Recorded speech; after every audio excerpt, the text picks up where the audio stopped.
to Beyond the Horror, the only unofficial AHS after show with a live chat over there and awesome guests. So I am your host, Mary Girl Moody, Camp Redwood, woohoo! And so far tonight we have, of course, Michael Wright to my other side right here. What's up? And then, of course, all the way to the far best hand side is Murder Motel. Murder Motel, what's up?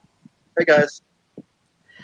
Christo, BRT, Tammy, Thomas Perry, all of y'all in the comments. Thank you all so much for being here. I am sincerely Sharon Wybe. Sharon, it's so great to see you. I hope you're feeling well.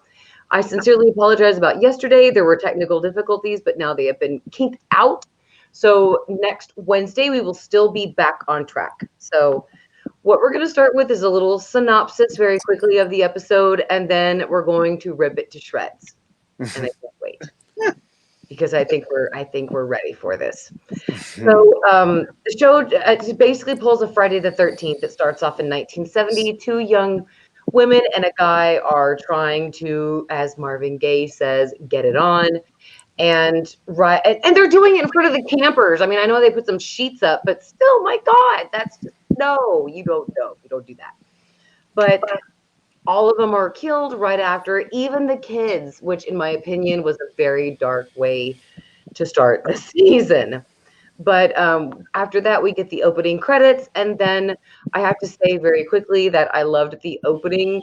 The music this season so far has not disappointed, as in my opinion, guys, that we got Bananarama, Hall & Oates, and Frank Stallone. So yeah, definitely take a moment when you watch it to go back and appreciate the music. But Xavier, who is Cody Fern's character, is the aerobics instructor, and that's where the show starts. And we meet all the characters: Montana, Billy Lord, Brooke is Emma Roberts, Chet is Gus Kenworthy, and Ray is Ron Horton. Brooke is new to town, and which we don't get any other background on her other than she's stupid and opens up windows when serial killers are out there stalking for victims through open windows left open at night while the people are sleeping. I'm sorry, that still bothers me. We'll talk about that in just a few moments. But Xavier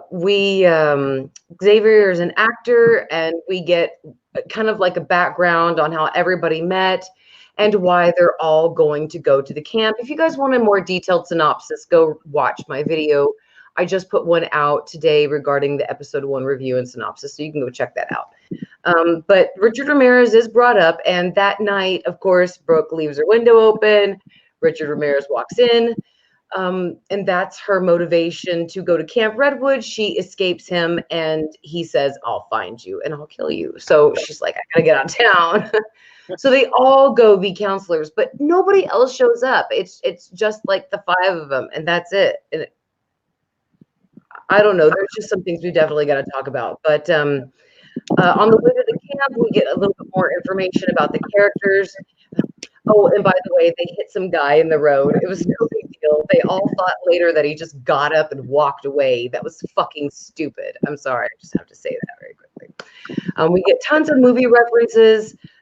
We Were All Right. Leslie Grossman is the owner of the camp. She plays Margaret Booth. And the kids arrive when the camp counselors arrive. The kids are coming the next day.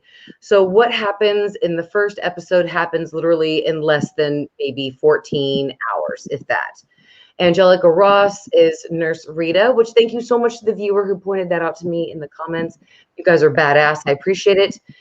She said she works in the ER of the Hawthorne Hospital, and I thought, wait, isn't that from Apocalypse? I mean, it's not hospital, but it's Hawthorne School of Wizardry and Witchcraft. Maybe I'm thinking of Harry Potter, but you guys let me know in the comments if I'm wrong about Hawthorne.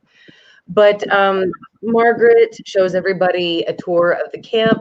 There's Chef Birdie, who is the chef, and she was the chef there whenever Margaret, Leslie Grossman's character, was a counselor. And we do find out that Margaret is very big on religion. That's her thing, very much. Now, of course, at that night, they did exactly what we thought they'd do, guys. They sat in the middle of a campfire and told ghost stories.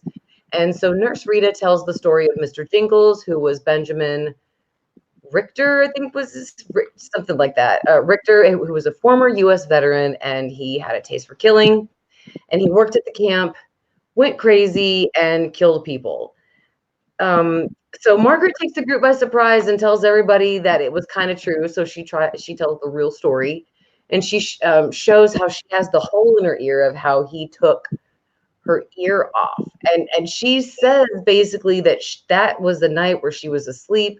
She heard the jingle of his keys, and then she felt the stab of his knife as she woke up. And then she said that it was like the grace of God that kept her still while the killer sliced off her ear, and she pretended she was dead so he would go away, and it saved her life. So you can see where her dedication comes from, but it was a really great story. I mean, I really did think that was a really great scene. Also, we get a scene where the hitchhiker that Xavier hit with the van, he wakes up and he looks at himself in the mirror and he sees that his ear is missing. And my whole thing that we're going to talk about in this Beyond the Heart is, when did that happen? Because I think a lot of people misconstrued that Mr. Jingles did that to him, but I don't think he did. So we're going to talk about that with you guys. I don't want to forget about that. But Brooke goes to check on the hiker, and he's kind of like flipped out, and he's told her to leave the camp. So of course she doesn't. And they all think that, they're all having too good a time. It's, the 80s, nobody cares. So we flash to a doctor driving to a sanitarium. All the patients are loose. It's so reminiscent of Halloween.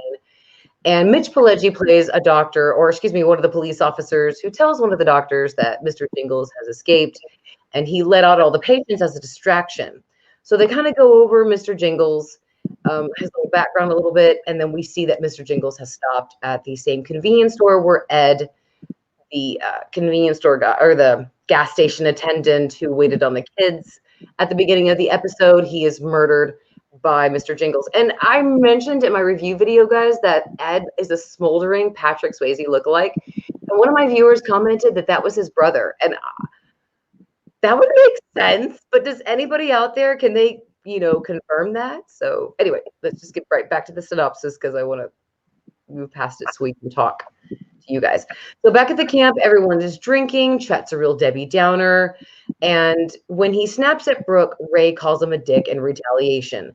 So Chet crumples up a beer and throws it at Ray, cutting his hand in the process. So Brooke goes out there to help him. And then it's at this point that Mr. Jingles actually arrives at Camp Redwood. The truck that he stole from Ed's garage, he drives up in it. So we know that that's definitely him. He's going underneath the Camp Redwood arch. There's no mistake. This is Mr. Jingles arriving at the camp. So of course, Brooke goes to the infirmary to try to help Ray, and that's when she finds the hiker dead. And of course, Mr. Jingle is there too. He surprises her and chases her to the cabin where the rest of the counselors are held up. And of course, they don't believe her when she tells them that Mr. Jingles is chasing her. They go outside, they look for him, nobody sees him, and they go back to the infirmary, and they do not find the body of the hitchhiker that was dead to the door, so to speak. So, well, not so to speak, that was literally.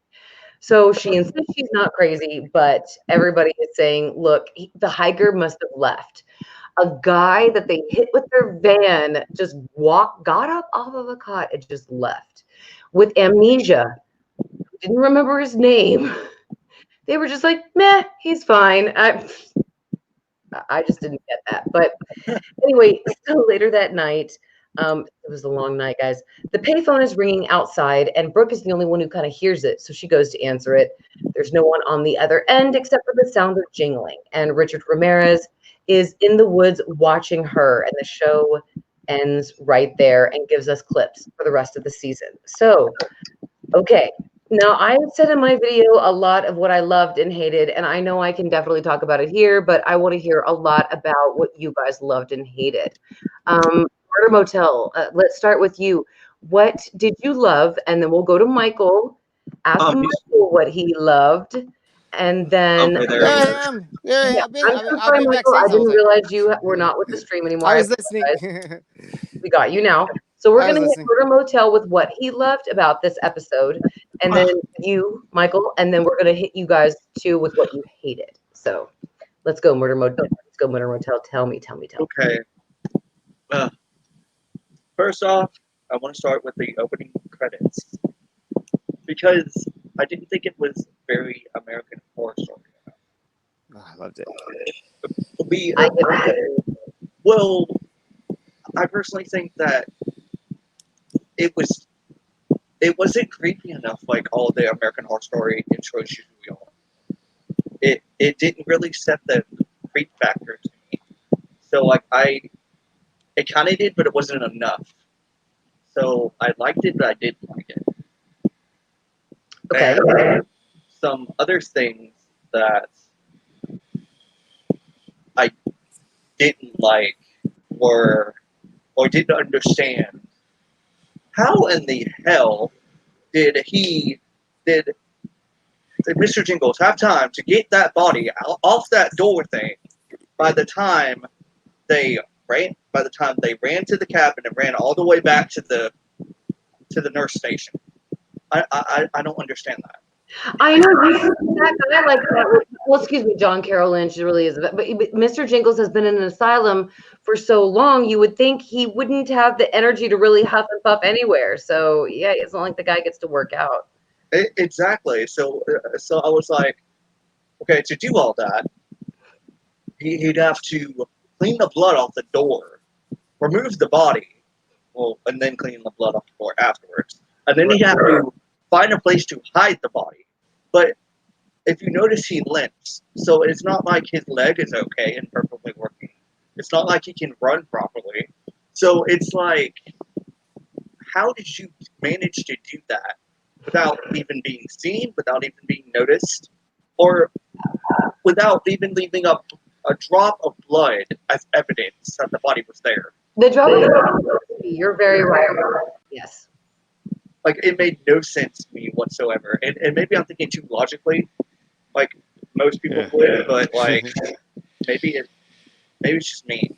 Yeah, these one of those things you just got to go with it. Go with the illusion. Just go with what. I mean, I understand there is some kind of suspension of reality expected here, but I don't want it to be so suspended that we are living on unicorns with rainbows coming out of our assholes. I mean, I just don't want it like that. I don't want it so far beyond belief that it seems completely illogical, you know? Well, Mary, that's my life every day, so. Right. What did you really love about it, Michael? I'm in love with this season so far. This Okay. was the strongest start for me in a long time. I because being such a kid of the 80s and a diehard of the 80s, they got this down perfect. I mean, it is absolute perfection. From the cinematography to the feels to the language to the clothes to the angle shots to I mean, if you're watching an 80s film, this could have come stripped right out of the 80s film. I mean, this is a love fest to the 80s. So plot aside, that is just absolutely completely got me trapped, and that's why I love the opening credits so much, because it's freaking 80s, to a T. And the fact that they went with a fan, I thought was really cool, with that whole thing. So, but as far as like actual plot and stuff and the suspension of disbelief and things like that, I think the way I'm looking at it, at least for the first couple episodes, is I think everything that they're doing is a love letter to the 80s. So we got to think like these scenes. Would we see a scene similar like that in a Friday the 13th movie or in a Halloween movie with that level of suspension of belief? Probably. So I think they're taking a lot of care to make sure it feels, looks, acts, presents itself like an 80s film.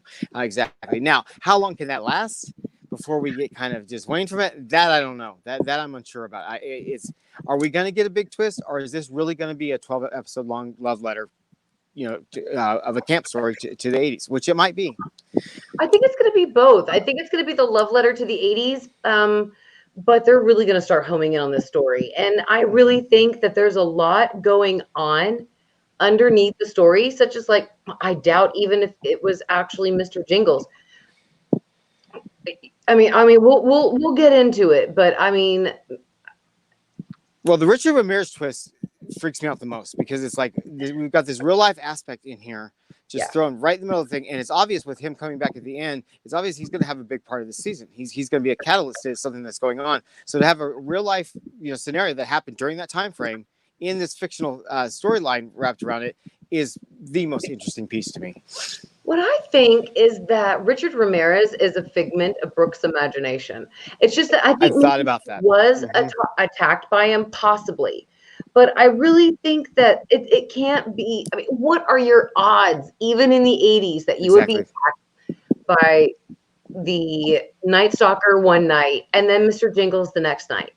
Yeah. What are the odds? I mean, and I know we're supposed to suspend reality for the show, but to me, it seems like maybe there's something in Brooke's head that's not right. There's a reason why she's new to town and why we don't get any backstory on her. I'm going to look more at her apartment of what was featured, because there was a ring, there was an engagement ring, and her in her jewelry box. There were things like that, obviously, that I want to break down and make videos on. But and it's 12 episodes. I mean, this is a long season. Really? And it's like it's very, very strange for something this simple to be in a long season like this. But we'll see what they give us. I mean, look at Apocalypse. First 3 episodes were a completely different show than the entire rest of the show. So we have no idea what they're going to do. Murder Motel, what did you not necessarily like about this episode? What struck out to you that was like, bish? Actually, like the whole episode. No. Actually, nothing really did. Like, okay. I kind of thought, like when you said something about, like, what are the odds of Mr. Jingles and Emma Roberts getting attacked twice in the same time? Yeah. Well, I was thinking, what if Mr. Jingles and the Night Stalker are working together, and there's 2 killers? I mean, or if Mr. Jingles is trying to stop the killer. True. Yes. Now that would make more sense. That escaping to try to stop the game, because what struck me is that he didn't take off Ed's ear when he curbed him, when he killed the gas station attendant Ed. Yeah. He didn't take his ear off, and the hiker had his ear taken off before Mr. Jingles escaped. So something is definitely not right here. And it makes me think that it's with Leslie Grossman. I mean, I understand she's a religious fanatic, and that's great. You see why she's so religious, and I'm so glad that she has something to hold on to. But I really believe that it's Leslie Grossman and that Birdie chef chick that were there that summer. Because the chef Birdie said that she was there the summer that Leslie Grossman was the counselor and was attacked. So I think they're the 2 that are in it together. But like I said, Leslie Grossman's character said that she was the only witness to testify against him. So yeah, she basically sent him to jail. So I'm so sorry. I didn't mean to interrupt you. I thought that was fantastic. Oh, it's fine. And I also be a big thing with Leslie Grossman and Oh, go ahead. What were you saying, Michael? Ready to go. Oh, okay, you go ahead, Murder Motel. Oh. Were there? Okay. Well, my thing is, when the Night Stalker attacked Brooke, am I correct on that? Brooke? The name? Yeah. Okay. Well, when he attacked Brooke and she hit him in the head with an iron skillet, she only hit him twice. Like, I was like, that's one thing I actually didn't like, now that I think about it. Because if it was me, I wouldn't have just hit him twice and made sure he was down. I would have kept hitting him. I would have bashed his skull in, and I would have been like, you ain't gonna kill me, you ain't gonna get a chance to do it. Because I'm gonna get you first. So very, very silly girl 80s kind of scene. Right? I'm just like, put your fear aside and bash the fucker. Like, that's just my opinion. Like, if someone's gonna break in your house, you need to take control. And you need to either call the cops, and if the cops don't come in time, you need to either kill the person or whatever you need to do. Well, this was, I don't remember exactly when, but 911 came out, basically then. And I mean, I remember we didn't even probably have it until the 90s here in Texas, if if it was that late. But I mean, it's not like they honestly could call the police at that point. You know, you could dial 0 for an operator and then ask them to connect you to the police station and pray that they did their job right. So, Right? Yeah. Michael, what did you not very much like about this season? Like I said, I'm in love with it. The only thing that set me weird about the season is it did not feel like American Horror Story. It felt like another show, like Scream Queens or something, another Ryan show, which I absolutely love. If they would have titled this something completely different, I still would love the show for exactly what it is. But it does not feel like American Horror Story. Okay. Okay. And so that's kind of putting me off a little bit. Well, and to me, it does seem like, honestly, that the opening episode was missing something that is going to make me say, oh my God, this was such a great episode. And I usually get that when I watch the episodes. Like I got it, especially during the asylum and the hotel seasons. But this time I just really am not catching it. But I have no doubt. I'm going to do like I do every season. I'm going to wait until the actual episodes have aired. I'm going to watch them twice, and then I'm going to make my decision based on the season then. Yeah, that's why I watched it back-to-back last night and see how I felt about it. Exactly, yeah. At first, I was just kind of like, this is so cool. And then the second time I went back and I was like, yeah, this is pretty badass, but what? But with all those Billy, cool things. Yeah, with Billy and Emma, headlining it, it almost felt like kind of like a Scream Queens kind of thing. It felt like a different show, but it wasn't bad. There's nothing wrong with that. But it's just for it to be our big epic American Horror Story, it wasn't that. So, and also I went into it with really, really, all of my alerts up because you know how I felt about last season, and I was just like, okay, don't do this to me. And then I found myself just really entrapped and really enjoying it. And I was like, I don't care what they're calling it. This is a great cast. It's gonna be fun. We'll see if they throw this season away as they've done before. But so far, I'm on board. All right, guys. Well, I wanted to ask you really quickly, if you were watching the stream and you are enjoying it, do not forget to give it a thumbs up. I would greatly appreciate it. And Murder Motel right over here is probably going to start doing his own AHS after show soon. So if anybody out there is actually interested in streaming with him and would like to do the show with him, you guys are very welcome to leave a comment after this live stream processes, please. That way we can go back and look at the comments and they won't go away if you're interested. But Murder Motel is going to be working very soon on his, so we are very excited because he's going to do both. I am too. So, we're very excited about that. Right now, I'm in the process of buying a camera, buying a backdrop, buying everything that I need. Nice. Because especially, I'm trying to buy a new camera for my laptop because I noticed that. One I have, so I'll send that one to you. Okay. Let's take some comments. Zach White says, I freaking love Montana. Lewis says, Billy and Matthew are the funniest characters so far. No Tell Hotel. It's so great to see you, No Tell. Hello. They say, like Spike. Tad Dawson says, it's only one episode. Chill. Matt says they traded the production magic for other AHS seasons for a horror shtick. That's what was missing, in my opinion. Fort Worth Beach Girl, great to have you. She says, I really enjoyed it. I wonder why Billy freaked a little when she saw she was skinny dipping with dude and saw those flashing lights. Really quickly, who do you think was sitting in the car? Do you think that was like Chef Birdie, like peeping on people? Do you think it was Margaret? I mean, she's really never around, sort of like Superman. And there was, we have Richard Matthew Ramirez Morrison supposedly in the woods. So who do you think it was? Where was Matthew Morrison at the time? I'm sorry, Michael? We're all gone again. Are we there? Oh, I was just asking. I'm cutting in and out, I guess. With the lights on.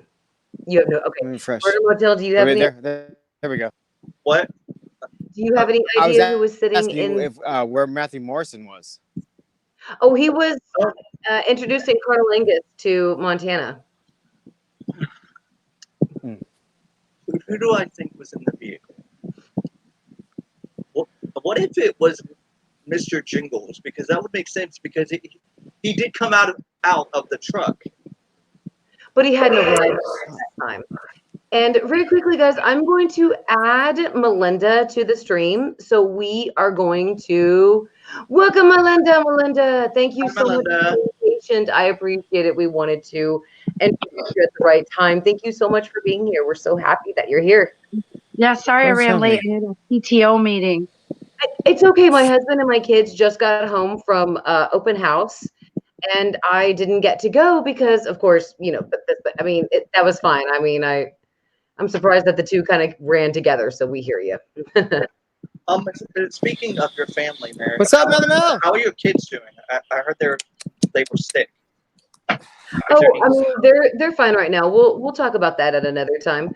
But Okay. so there are some things that I wanted to ask you guys about, like, who do you think cut off the ear of the Oh, hiker? I have mad theory on this already. All right, Melinda, since you are new, We haven't had a male theory in a while. yeah, let's take Okay. your thoughts. Okay, so I mean, I know it's only the first episode, obviously, and we know with AHS anything can happen, anything can change, and obviously by the 6th episode we'll really, shit'll hit the fan. But I don't think Mr. Jingles is the killer. I don't either. I think Leslie Grossman's character is the killer, and I think Mr. Jingles broke out of his psychiatric ward jail cell to come and exact his revenge on her because he saw she was reopening the camp.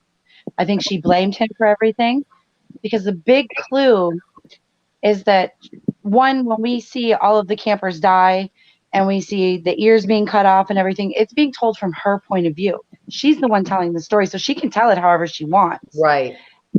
And then, I was thinking about it, and the fact is that we saw Mr. Jingles actually himself, John Carroll Lynch murder 2 people. That was the orderly when he escaped the hospital, and that was the gas station attendant when he, Don Swayze, Patrick's brother, when he killed him. Yeah, the crazy Ralph character, you know what I mean? Uh-huh. Killed him off. As soon as I saw him under the car too, I'm like, oh, that car's going down. And but those are the only 2 people we saw Mr. Jingles actually kill. Like, we saw it in the current time that we think we're in anyway, unless they do some weird time jump. But in 1984 that we see him kill. Now, the big thing that sets it off, supposedly every time he kills someone, he takes an ear. He didn't take either one of their ears. Thank you. I noticed that too. He did not at all. And so, and what if I mean, it would very much would be very 80s cliche. The person you think is, the survivor is actually the killer, and she cut off her own ear to, frame him and everything else because she's so holier than thou, all about God, and all these people had to be cleansed and everything else. I could totally see that happening. It's very much an 80s, perfect 80s. an 80s type of campy storyline that would totally work with this season. Yep. And see, I thought maybe Mr. Jingles would break out to save the counselors and the kids that she would possibly kill. That's what I thought. Right. That's why. And that's the other thing too, because when save the kids. when Brooke sees the dead hiker and sees Mr. Jingles and takes off running, he very well could be trying to warn her, because the next thing we see is Leslie Grossman in the rain in the exact same rain slicker that Mr. Jingles is wearing. And how did she know that they would all be by the infirmary exactly where they were at to show up there and be like, what are you guys doing out of your cabins and blah, blah, blah. So I mean, that's the thing we got to remember is this is 1984. It's going to be AHS. It's going to be very campy, very 80s horror, very 80s slasher. I mean, but that's what we want. We've been begging for, a summer camp season for how long? Not to mention 80s. So I'm in heaven. Like, my ringtone's already. Me too. I changed that here. Like, that's already there. Oh my God, and the soundtrack. Can we talk about the soundtrack? Cruel Summer starts the show. I was like, Cruel Summer started it. Yes. And then we get Rockwell. Everybody always thinks Michael Jackson technically started the season. Yeah. Rockwell. Michael Jackson sings the chorus, but he's not even mentioned half the time in, the credits for that song. And then my all-time favorite band ever, we get Def Leppard. Yeah. I mean, you can't Yeah. go wrong with these, and this is going to be so badass with music. Like, it's already better than I thought it was going to be. Yep. Now, I was thinking maybe Brooke is the daughter of Mr. Jingles, because the way she looks at Leslie Grossman's character, sometimes it makes me think that there is something behind what her character has been given to us so far. And that's So, also very 80s cliche to do that. Yeah. You have the very 80s cliche. Oh my God! I just had a twist. What if Emma Roberts is the killer? Because of the fact that Wouldn't she be is the not. first time we've seen the good girl go bad. But no, I mean, he could be Yeah. right, because what if, in my opinion, she's having a mental breakdown by seeing Richard Ramirez. Yeah. And I mean, maybe she's breaking, and because sadly, when people are schizophrenic or they are mentally ill, they cannot control the voices. They can't control the things that happen to them, sadly. So Exactly. maybe she can't control the things she sees and hears as well. So maybe she is the killer, but she doesn't realize it. Maybe it's like a oh God, Well, what's that's the very Angela from Sleepaway Camp. Yeah. what is the movie about the girl? It's a foreign movie. Her and her best friend go to see her best friend's family, and somebody comes in and kills all of them, but there was no killer. They It was took always the house the out best. in the middle of the farm area in the middle of the night. Yeah. What you're talking about? Yeah, I can't think of the name right now. So well, that's And what we I'm just thinking. That's what recently it's. redid That's that, probably. Just listening to the podcast. Oh darn it! I would know it. I have the movie somewhere. I just don't know where. Yeah, I think it's a cool movie. I know Anyways. High Tension. Thank you, Locke. High Tension. That's the movie. So I'm thinking that they're gonna do like a High Tension kind of a thing with Brooke's character. That would what- be interesting. That would be very interesting. Yeah. That's Lucas, what stop. my feeling about it would be. That's where I think they're going with it, but obviously, I could be wrong. All I know is Ray is dateable. I would totally date him. Some chemistry there with Emma's character and with Brooke and Ray when she was going to get the bandages for him. But it's kind of ruined for us because part of it is like if you fall in love or if you like the final girl, that means you're going to die usually. Yeah. Or if you're a love that, interest for the that, you're gonna that would die. be fun to But do, then Melinda, right we from the know beginning. Is that- to all the 80s rules. You know that Trent's supposed to be her boyfriend in the season, but that also could have just been a rumor to throw us off because obviously they're not even together right now. And from what we know of the first, isn't it supposed to be like the first couple seasons, not seasons, episodes are all like the same night or the first day of them being there. That's why they're all still in the same clothes and everything else. Shit, that Possible. sucks to be. It's like Groundhog Day almost, except for the night that never ended. Yeah. It'd be Yeah. the long night. The long night. Yeah. The long night. It would be fun to go through and do all those 80s rules. Who dates who, this red shirt here, whatever. That's typical in 80s films, and see if they're actually setting that up. So who do you guys think is the most dateable if you were in the 80s? In my opinion, Ray and Montana. Montana. Yeah. Yeah. Gus, For sure, because he's come the on one now. who wouldn't be scared of anything. And it's so funny because it seems like if you follow Billy on like Twitter and Instagram and things like that, like I mean, she doesn't seem as out there as Montana, but kind of like that outshining personality, like very outspoken, very like upfront. Like that seems like her personality in real life too. Billy is Carrie Fisher's daughter, true and true. Exactly, she's exactly. great. Oh God, Yeah. she looked just so edible in those black spandex in the opening sequence. Yeah. And can we talk about how, I mean, I guess, again, it's 80s cheesy, campy stuff because they tried to, it was coming in off of the 70s, especially with the aerobics thing. But like how like pornographic, especially that opening scene just seemed when they're doing their aerobics. And I mean, that's how it was in the 80s with the aerobics and everything. But, then with Matthew Morrison's character coming in and why he, wasn't in the Jane Fonda film and everything. It's Oh just my so God, very like Oh, God. 70s yes. porno to me. That's Oh what we my did in the 80s. God. That's I where you know got I'm your not porn the from. only one who fucking put in their Jane Fonda VHS tape into their VHS player and fucking wanted to look like Jane Fonda, so they did her workout. Never looked like Jane Fonda though. Oh, Jane Fonda. Oh God, I'm sorry. That was just That brings it just it's like Michael said before. They really nailed the 80s in my opinion did. in the first episode. So far I'm impressed and I have no shade to throw at them when it comes to bringing back the 80s this season. Yep. So There Yeah. has to be a twist, though. I think, but for 12 episodes, there has to be something big that's gonna spin it.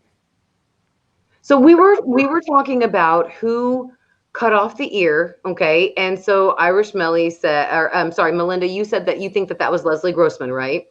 Yeah. Excuse me.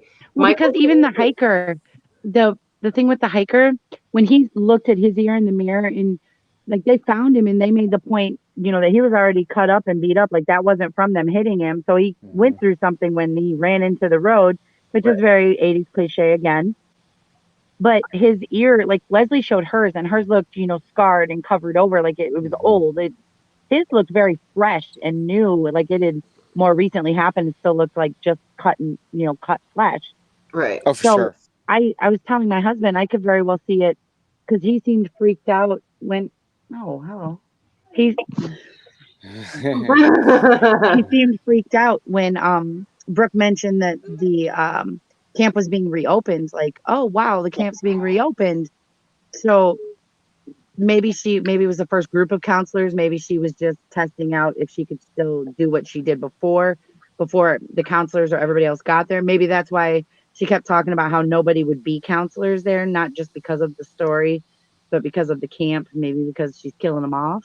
Okay. Yep. Okay. Oh, and I was going to mention too, I heard you guys before I came on talking about when Montana, and what's his name? I can't remember Matthew Morrison's name. Is it Trey. Taylor? Trey. Greg? What is it? Trey. Trey. Trey. Okay. They were, when they were in the water and the headlights showed up, that wasn't Mr. Jingles because even, you got to remember when they show Mr. Jingles' storyline after he breaks out and everything, you got to remember AHS loves to jump back and forth to confuse you. And it said 3 hours earlier. So his whole storyline happened 3 hours earlier than what we're actually seeing the kids go through. And then when Mr. Jingles did show up and he was over the cliff when he got out of the gas station guy's truck and everything, it was raining. It wasn't raining yet when Montana and them were in the Okay. water. And Yeah, exactly. Oh, that's an excellent eye. Okay. Oh yeah, there you go. And it's a very good point. I almost thought for a moment there, maybe did Mr. Jingles actually arrive sooner than what I thought? But no, actually, that's a pretty good point. He definitely arrived when, the show portrayed him to. Murder Motel, who do you think is the person who cut off the hiker's ear? That's a good question. I don't really know because, I don't want to say Leslie Grossman did it because of the fact that because Mr. Jingles was still in the psych ward when he was still locked up when the hitchhiker hit the road and got hit by the van. Stay. that we know of, because that all that could have happened after he got out. But it was dark when he got out. Yeah. True. That's right. When When he hitchhiker left hit the the road, hospital, it was it light was dark outside. outside. So Yeah. True. I don't know because I don't want to say Leslie did it because of her Christian background. Because I don't know her Melly's scenario I think is completely messed up because of since I'm a Christian myself, I don't like those types of plots because it's like people saying, "Well, God told me to murder this person," and I don't like those scenarios. So, because I believe God is a loving and caring person, and He doesn't tell you to murder people. right. And that's just my thing. And the fact that someone would actually say or think that God told them to murder people is you must be so messed up in the head that it's sad to me. It's very, very sad. And I don't want to say it's her, but I think it's her. So, I don't know. And I think that goes with what Mary was saying before too. It's like Yeah. people who are schizophrenic and they hear voices and things like that.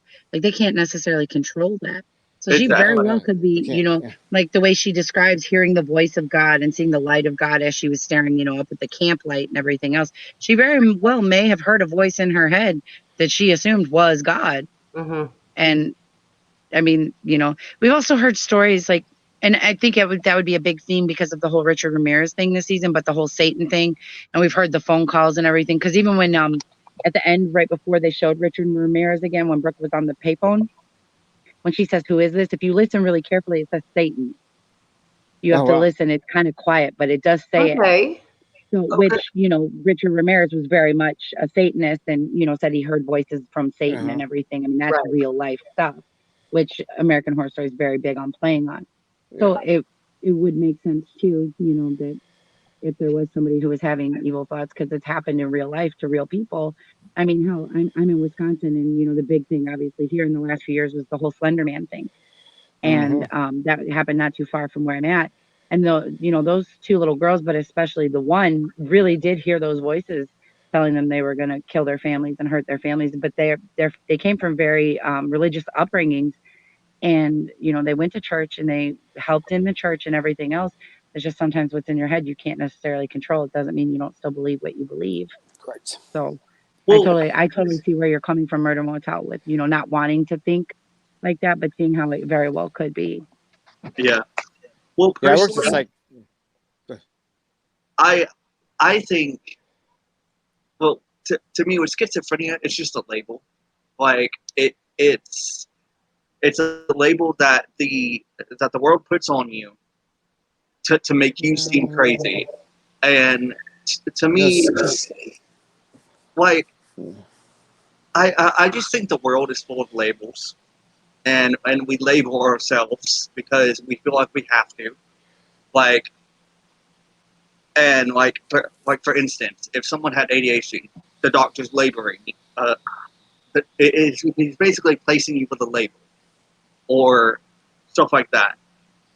Like, I personally think that the demons, the spirits, the souls, the dead, is what we hear, because the dead Well, walk here. we can get into personal things all the time, but what Yeah. we need to focus on is what we show, or is what we see in the show. And there were some things that I saw that kind of made me seem like I know I'm supposed to suspend reality for this show, but how Yeah, exactly. far am I supposed to run that suspension? Like with Brooke leaving her window open right after she says, When she said that, she said about killers attacking more in during the summer because summer people because leave their people have windows their open, and then windows she open. left it Well, open. that was a plot device for something specific. I mean, because they wouldn't have said it right before she did it. So they're trying to tell us something by doing that. Exactly. Right. And then what was with Margaret only hiring Xavier to be the camp counselor? I mean, if he hadn't showed up with 4 other camp counselors, With more people. there'd be nobody else. There was nobody, and the kids are coming the next day. Yes. I mean, I would be panicking. I would be freaking out. And this Right. woman is all calm, like, I want to tell you this story about what really happened, and then everybody needs to get some sleep. And then she tells Brooke that cleanliness is next to godliness. She needs to get some sleep. And after Brooke has had some horrible traumatic experience, she doesn't even have any fucking sympathy for Yeah, her I mean, she whatsoever. did vaguely ask her what happened to you, just kind of, what happened to you? Cleanliness Right. is next to godliness. But she could have been like, girl, you look like you went through something. Are you okay? What really happened? Like, she didn't seem to care. She's just like, you're dirty. You need to clean up. Mm-hmm. I Well, mean, she did ask her if she was all right in the episode, and she said she was fine, which we all know was a lie. but Well, yeah, because at that point she thought she was going crazy because Yeah, the body's gone. There's nothing there anymore. And yeah. I mean, unless Margaret is on some heavy quaaludes that are keeping her from major panic, I don't understand how she's so damn calm and together. I mean, she just Yeah. doesn't seem like. I don't know. I just get so many off things about her and Brooke. Well, Montana. and can I mention, I'm sorry, this is kind of a side note, and I don't want anybody hitting me in the comments telling me how cruel and mean I am, because it's all about cheesy 80s horror, okay? Exactly. So, Absolutely. cheesy wise, now with Margaret didn't have that ear, and she didn't even have a stump. Like hers was like flesh clean cut off, because we saw, you know, how the ears are cut off and everything, like they're just straight to the head cut off. So there's nothing there. How do those big ass 80s glasses stay up on her head, on her face?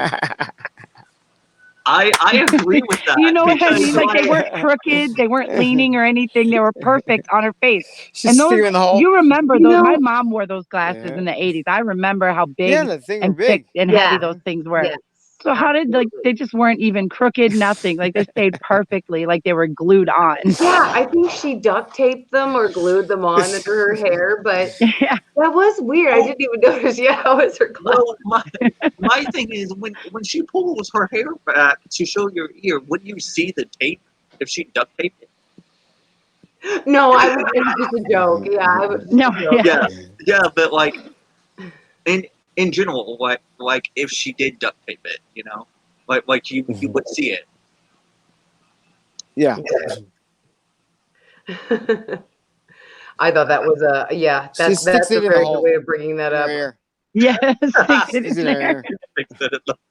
ear. So in my opinion, I was first thinking too, like, why did Mr. Jingles leave behind that damn newspaper clipping, basically telling the cops where he went? And when going back now, thinking about it, and thinking, oh, maybe he wanted them to know so they Yeah. would follow him, and by that time he would. Yeah, that's a good point. Yeah. These are Because these are all like you these said, clues he that are very laid well out. could be going to save the other Save campers and the other counselors, seeing that it's reopening and seeing who's reopening it. Because Yeah. remember, she was the star witness that put him in the Yeah. hospital, you know, locked him up and everything.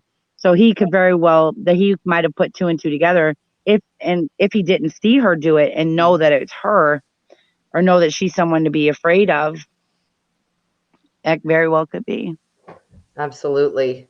Or yeah, well, I mean, I guess like I said, we got to find out more and further episodes. I'm just Well, you know, by wondering- episode 2, like everything we just theorized and thought of, they're just going to throw to the wind, and it's going to be like, no, Absolutely. gotcha. Yeah. So, and like I said, by the time we hit episode 6, it's going to be a whole different show. So, But was the preview from last night just episode 2? Because No, they made it it was seem for the like whole later on in the season. season, but I think it was just well, yeah, but episode 2. what they have filmed so far, because remember, they Yeah. probably only have like the first 4 or 5 episodes filmed. Yeah. Mhm. Right. Exactly. Right.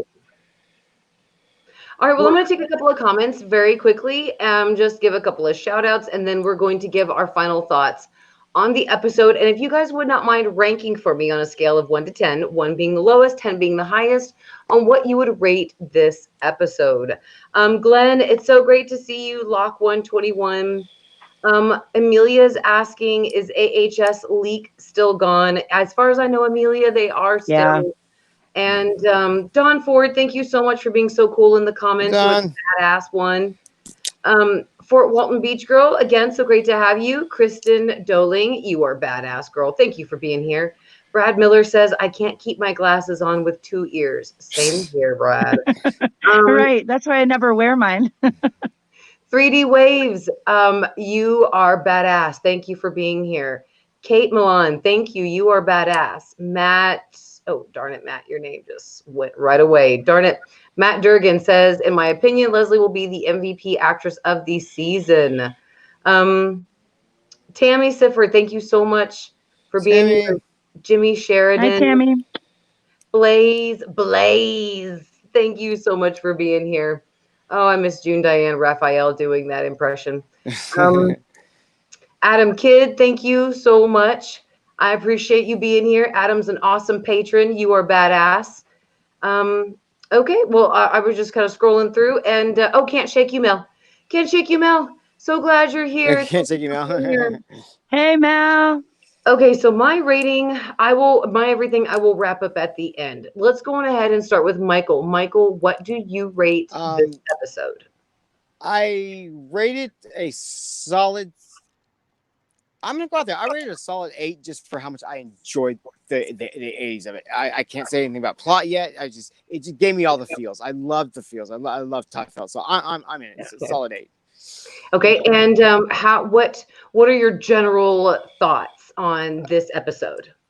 I think it was like I said, a love letter. I think it was kind of shallow, a little, just in a box. But I think it's going to mean so much more later on. I think they laid groundwork that we're not even thinking of. So it could be really, really incredibly creative. So we'll see, or it could just be weak. Kate, Melinda, what do you rate this episode? I'm biased because obviously I love AHS. Yeah. But like my all-time favorite thing in the world is almost anything 80s. So like I don't want to give it a 10 because I feel like then it has a lot to live up to with the next few episodes. And I feel like I'm going to let myself down and then I'll have to change my rating later. Yeah. So, I mean, I would go 8.5 or 9 because like Mike said, like they gave you a lot. They set the groundwork. There was a lot of like 80s tropes that they crammed in there. Like if you really pay attention and dissect it, there is a lot in there. I mean, where else are you going to watch a movie where they can drive a big old conversion van, hit a bong, and run somebody over within a matter of seconds? You know what I mean? And who hits a bong while you're driving a van? So, I mean, not to mention when they're passing the Coke around like every 2 seconds, which is very 80s, you know? So, I mean, just so much in there that was just 80s, 80s, 80s. And then obviously, a lot of our favorite actors came back, which we're still going to see more that nobody's talking about yet or people are scared. You're never going to see again. They're coming. Yeah. I'm telling you, just like last season, so many people weren't in it. Then we kept seeing cast pictures of people reuniting and going to dinners together. Like it's going to happen. We're going to get some big names back. I mean, I don't know who it's going to be yet, but it's going to happen. And just like the music alone, like right there, 8.5 out of 9 for me, for sure. Okay. What about you, Murder Motel? Well, I will say I actually loved the opening. The body count was amazing. I was like, well, like when I saw like the opening itself, I was like, this is going to be a good season. There's going to be a lot of blood, which I love a lot of blood when I'm watching scary movies and a lot of gore because that's just I love that type of stuff. And I just know that the season is going to be great by this episode, but maybe I'm putting my hopes up too high, so I kind of don't want to do that. And I want to give it a rating, but I don't want to give it a rating till the season ends. Because if I give it a rating now, through episodes, I don't think the full rating would be acceptable.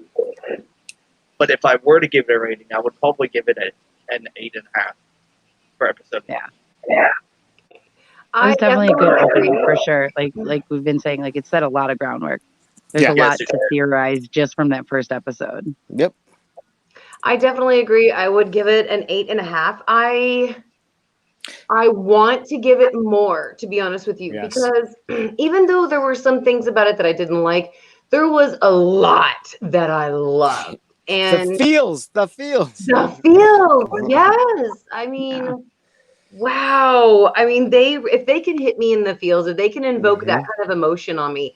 I mean, there are shows out there that try to be 80s. They try to go back for you. They try to do this stuff and they just don't accomplish their goal. And then there are some other ones, like Stranger Things 3 that just knock it out of the park. But AHS really, thankfully, has been knocking it out of the park because they invoked those feels. So, I mean, I want to give it higher, but it's like Melinda says, I don't want to place that high of expectation on episode 2. I want to give it a high rating, but something enough so that way episode 2 can have some room for leeway.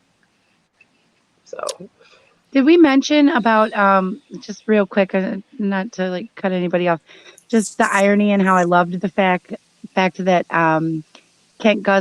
Kentworthy, how his character, I love the fact how, because the Olympics were in '84 in LA, and I knew they were going to end up adding that in, so I'm so glad they did. But how his character was supposed to be in the Olympics and, ended up getting shut out because of drug use. And just, for anybody who doesn't know, Gus Kentworthy is not an actor. He's actually an Olympic athlete. Yes. Like that's what he does in real life.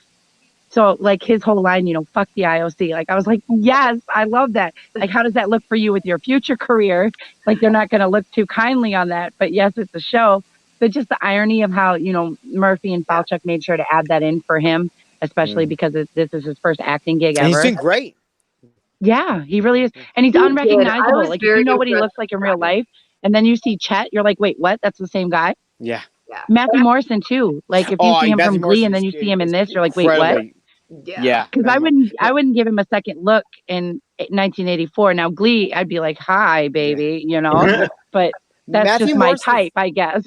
Yeah, Matthew Morrison's character is the most shady to me for some reason. I don't know what it is, but the looks that he keeps Well, giving he's in just the that part- it's sleazeball weird. 80s, Yeah. like late Yeah, 70s, you know, 80s type that of guy. That's all it flirtation is. I kinda mean, you always guy, got to have yeah. one. But there's something behind his eyes. There's something really shady about him. I don't know. I'm watching him. I'm gonna hold on to that, Michael, because if something happens and he actually turns out to be like this really bad guy, we're gonna give you a shout out for that. So The heck. I feel so Brady Bunch. What's up, Christopher? Hello, or no, Christopher's that way. And what's up, Michael? Hello. Like we're all Brady Bunch. All right, guys. So we are going to start wrapping up the stream. I just want to say thank you so much to Michael for being here. Thank you, Michael. Thank you. Thank you so much to Murder Motel. Murder Motel, you were Yeah. badass. Thank you so much. Thank you for having And me. of course, Melinda, thank you very much for being here. And hopefully Diana will be here. I sent her the invitation. Diana will be added to our live stream next week as well. So Yes. Perfect. Fantastic. again, guys, I apologize about last night. There were technical difficulties, but there will be no problems with this coming week. We will definitely be here at 10 p.m. right after the credits, or excuse me, the sequence for next week's previews air. Perfect. Okay, so then we will be Perfect. here. And if you guys would not mind giving the video a like, we would greatly appreciate it. Of course, we'll be right back next week. And I will start including Murder Motel, Michael and Melinda's social media, so that way if you guys want to go check them out, you are very welcome to. And I am so thankful to you guys for being guests. Okay, everybody, thank you very much for being here at the stream. This is all four of us signing off and saying we will see you guys next week. Bye. Bye, guys.